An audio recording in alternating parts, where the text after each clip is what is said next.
Huff, and I have to say I love Miss Andrews. I actually am a graduate of Norfolk State University. There you go.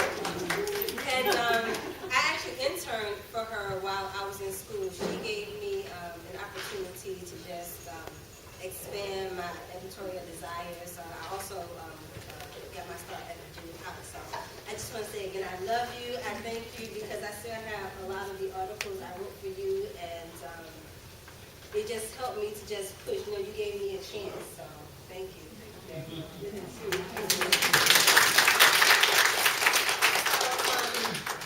Over 10 years ago, in 1991, I took accelerated classes in high school, and one of my teachers, Miss Lassiter, which I've been trying to locate her since I've returned to the Hampton Roads area. I had lived in New York for 14 years, and I'm a single mom, and as a single mom, sometimes you have to do what you have to do, so I came back home, and I'm still in transition, but it's been a good transition because I know that God brought me back home for a reason.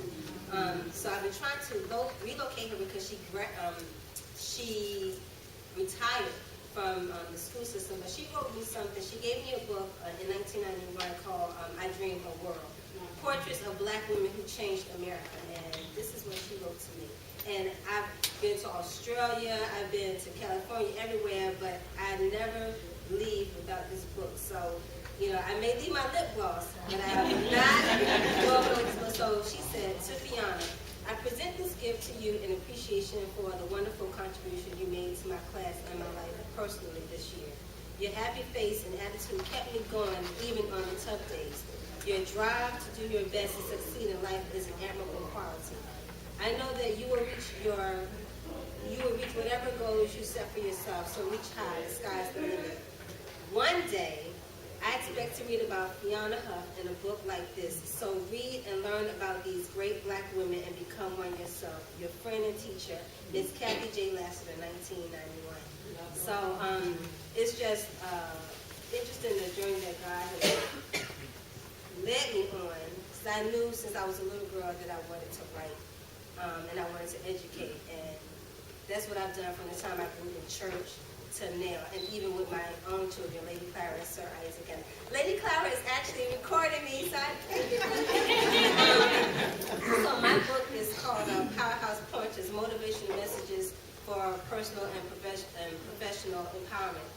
And my overall company is called Powerhouse Media Group, and what I strive to do is to create workshops and conferences and literature that empower women, single moms, and children. That's my ministry and my passion. I love my young people. I love women, and you know, even when God blesses me with my Boaz, I'm still going to have single moms at heart because that was my start, and I know what it is to have, to not, to struggle, to cry because I don't have the money to get my son's hair cut. You know, all of those things. So that's my last mission. So I dedicated the book to my grandmother, and I said, this book is dedicated in memory of my beloved grandmother, Clara Bond Anderson, which my daughter is named after. I'm a devoted wife, mother, grandmother, nurse, educator, leader, and woman of God, after God's own heart.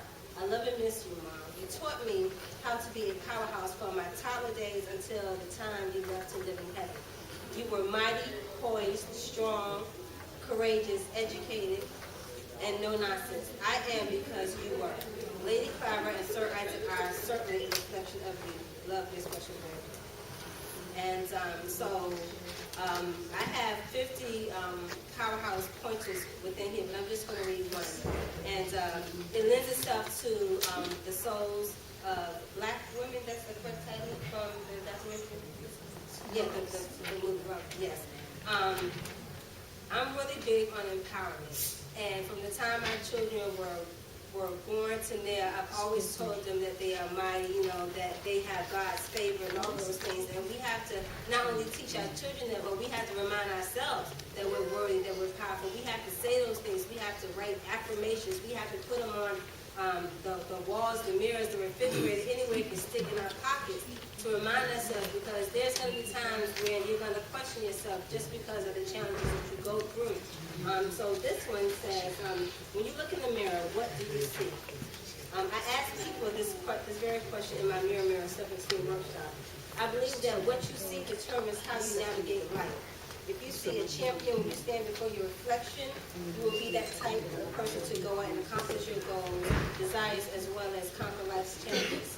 I dare you to see yourself, to see your greatness when you look in the mirror, so that you can go out and be great and do great things. So throughout this entire book, it's just messages that you may need to read. And in fact, after I wrote it, I had to reread it because I find that God tests me with what I write. Every time I empower somebody with what I write, whether it's my blog, my magazine for single moms called Solo Mommy, He allows me to go through a transition, and then I have to go back and read what I said to somebody else so that I can remember and then move forward. So, and I'm also happy to say that my daughter, she wrote a book. It's actually through the school that she did it, but the fact that she's a published author outside of doing art for my books, because she is an artist and she has some material for that.